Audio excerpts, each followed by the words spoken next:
Barokahna sekolai.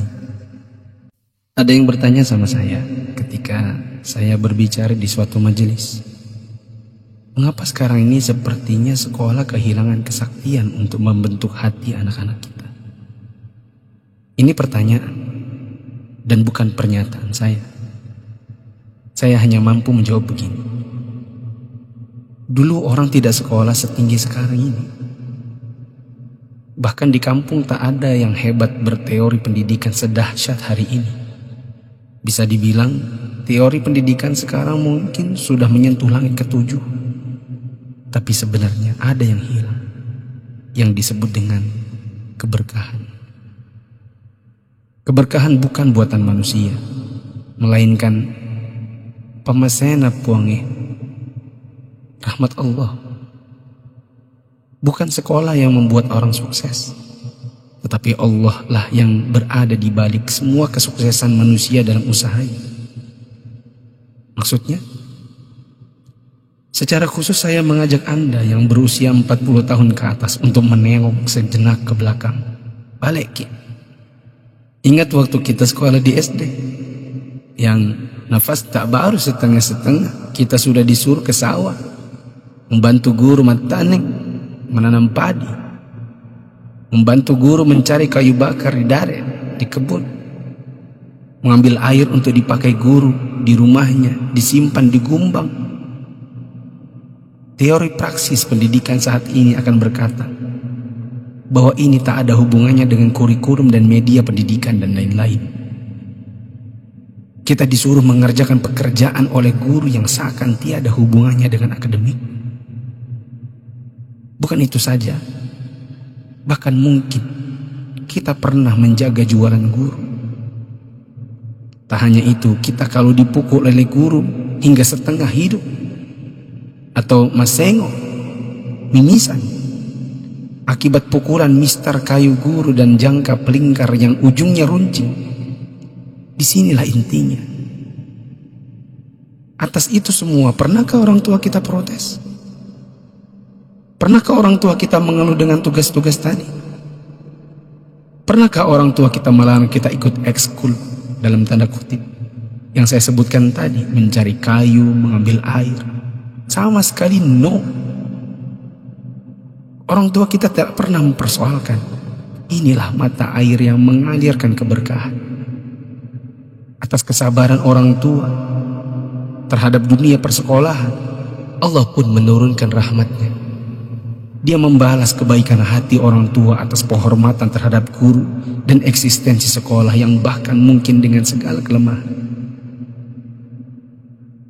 Tak perlu pakai teori pendidikan, sebab orang tua kita tak paham itu semua. Tapi teori dan kehendak Allah yang berlaku. Inilah yang disebut dengan barakah, keberkahan. Boleh jadi kita sudah jauh berjalan, tapi mari kita tengok sejenak betapa hebatnya pendidikan orang dulu. Kebodohan guru zaman dulu dengan ekskulnya, serta kesabaran orang tua dengan ketidakpahamannya, rupanya membuat Allah Ta'ala menurunkan barakah pemasai. Atas berkat rahmat Allah, bukan hanya bagi guru, tidak juga hanya untuk orang tua, bahkan keberkahan itu pun dinikmati oleh anak didik. Tengoklah sekarang, orang tua memenjarakan guru, anak memfitnah gurunya, dicubit bilangnya ditempelek, diajari katanya dicaci maki, dinasihati lapornya dihina, ditegur ujarnya dipermalukan. Bagaimana mungkin berkah Allah bisa datang? Anda yang berumur 40-an, pernah kita melakukan ini? Bahkan kita membohongi orang tua karena melindungi guru. Kalau perlu orang tua tak perlu tahu apapun keadaannya. Itulah sebabnya di akhir sekolah dahulu kita selalu menyisakan air mata kebahagiaan. Barokahna sekolai. Ada yang bertanya sama saya ketika saya berbicara di suatu majelis, mengapa sekarang ini sepertinya sekolah kehilangan kesaktian untuk membentuk hati anak-anak kita? Ini pertanyaan dan bukan pernyataan saya. Saya hanya mampu menjawab begini. Dulu orang tidak sekolah setinggi sekarang ini. Bahkan di kampung tak ada yang hebat berteori pendidikan sedahsyat hari ini. Bisa dibilang teori pendidikan sekarang mungkin sudah menyentuh langit ketujuh. Tapi sebenarnya ada yang hilang, yang disebut dengan keberkahan. Keberkahan bukan buatan manusia, melainkan pemasena puange, rahmat Allah. Bukan sekolah yang membuat orang sukses, tetapi Allah lah yang berada di balik semua kesuksesan manusia dalam usahanya.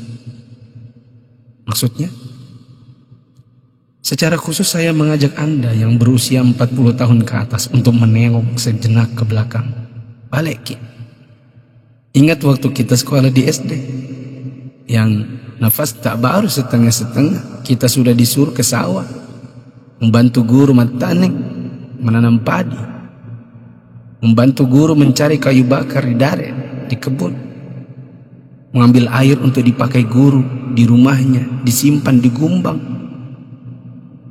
Teori praksis pendidikan saat ini akan berkata bahwa ini tak ada hubungannya dengan kurikulum dan media pendidikan dan lain-lain. Kita disuruh mengerjakan pekerjaan oleh guru yang seakan tiada hubungannya dengan akademik. Bukan itu saja, bahkan mungkin kita pernah menjaga jualan guru. Tak hanya itu, kita kalau dipukul oleh guru hingga setengah hidup, atau masengo, mimisan, akibat pukulan mister kayu guru dan jangka pelingkar yang ujungnya runcing. Disinilah intinya. Atas itu semua, pernahkah orang tua kita protes?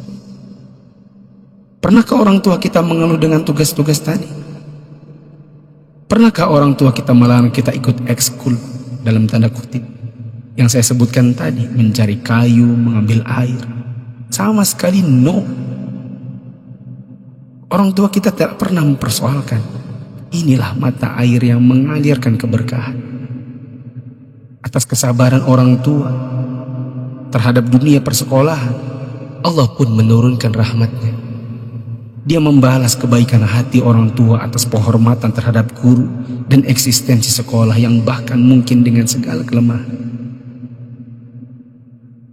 Tak perlu pakai teori pendidikan, sebab orang tua kita tak paham itu semua. Tapi teori dan kehendak Allah yang berlaku. Inilah yang disebut dengan barakah, keberkahan.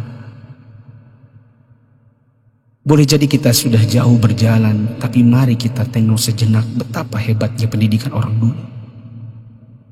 Kebodohan guru zaman dulu dengan ekskulnya, serta kesabaran orang tua dengan ketidakpahamannya, rupanya membuat Allah Ta'ala menurunkan barakah emasnya.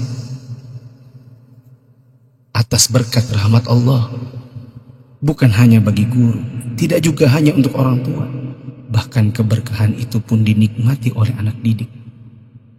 Tengoklah sekarang, orang tua memenjarakan guru, anak memfitnah gurunya, dicubit bilangnya ditempeleng, diajari katanya dicaci maki,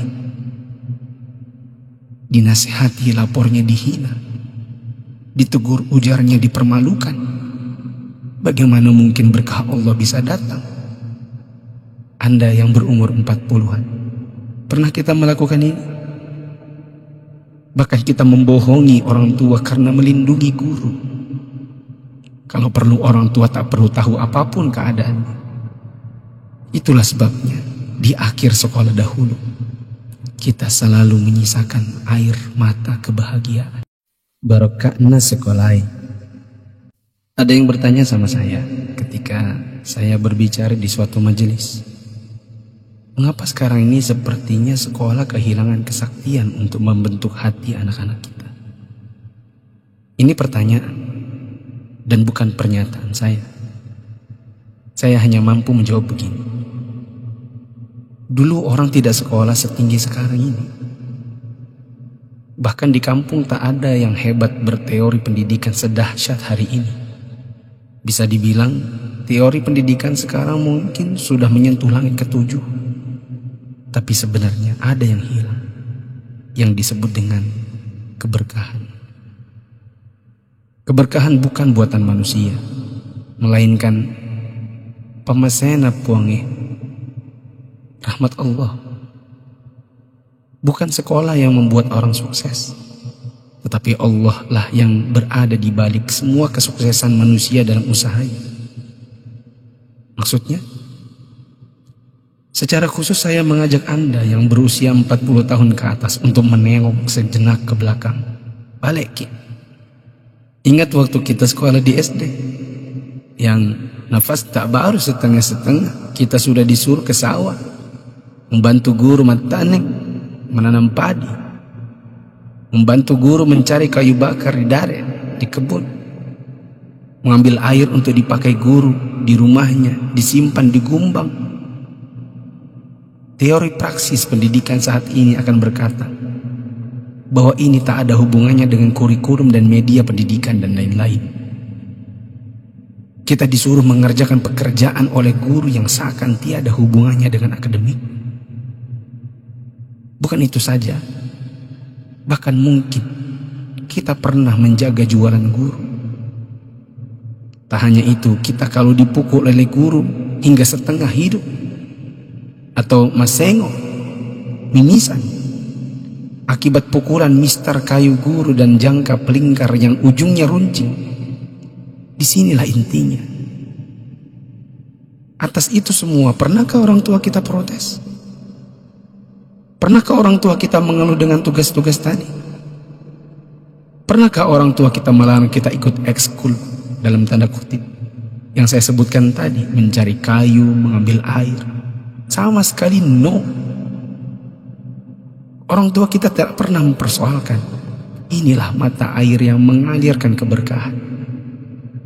Atas kesabaran orang tua terhadap dunia persekolahan, Allah pun menurunkan rahmatnya. Dia membalas kebaikan hati orang tua atas penghormatan terhadap guru dan eksistensi sekolah yang bahkan mungkin dengan segala kelemahan. Tak perlu pakai teori pendidikan, sebab orang tua kita tak paham itu semua. Tapi teori dan kehendak Allah yang berlaku. Inilah yang disebut dengan barakah, keberkahan. Boleh jadi kita sudah jauh berjalan, tapi mari kita tengok sejenak betapa hebatnya pendidikan orang dulu. Kebodohan guru zaman dulu dengan ekskulnya, serta kesabaran orang tua dengan ketidakpahamannya, rupanya membuat Allah Ta'ala menurunkan barakah pemasih. Atas berkat rahmat Allah, bukan hanya bagi guru, tidak juga hanya untuk orang tua, bahkan keberkahan itu pun dinikmati oleh anak didik.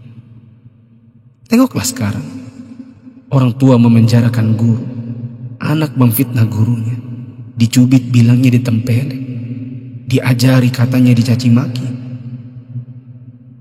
dinasihati lapornya dihina, ditegur ujarnya dipermalukan. Bagaimana mungkin berkah Allah bisa datang? Anda yang berumur 40-an, pernah kita melakukan ini? Bahkan kita membohongi orang tua karena melindungi guru. Kalau perlu orang tua tak perlu tahu apapun keadaannya. Itulah sebabnya di akhir sekolah dahulu kita selalu menyisakan air mata kebahagiaan. Barokahna sekolahai. Ada yang bertanya sama saya ketika saya berbicara di suatu majelis, mengapa sekarang ini sepertinya sekolah kehilangan kesaktian untuk membentuk hati anak-anak kita? Ini pertanyaan dan bukan pernyataan saya. Saya hanya mampu menjawab begini. Dulu orang tidak sekolah setinggi sekarang ini. Bahkan di kampung tak ada yang hebat berteori pendidikan sedahsyat hari ini. Bisa dibilang teori pendidikan sekarang mungkin sudah menyentuh langit ketujuh. Tapi sebenarnya ada yang hilang, yang disebut dengan keberkahan.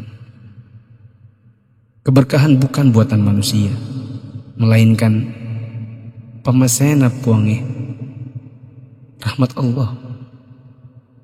Bukan sekolah yang membuat orang sukses, Tetapi Allah lah yang berada di balik semua kesuksesan manusia dalam usahanya.